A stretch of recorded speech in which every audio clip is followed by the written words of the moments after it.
suntem, cât pentru sufletul acesta drag pentru care te lupți.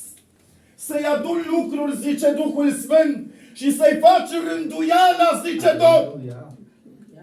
Iată, zice Duhul Sfânt, eu știu purta de grijă dacă port de grijă.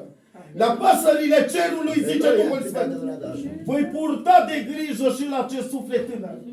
Căci iată-i vor rândui lucrurile, zice Duhul Sfânt. Inima te doare pentru acest suflet, zice Duhul Sfânt.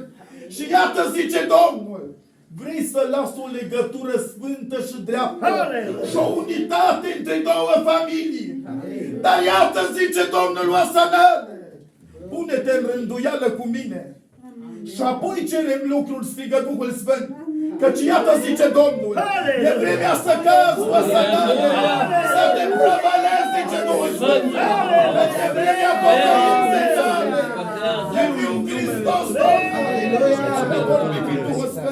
Amin.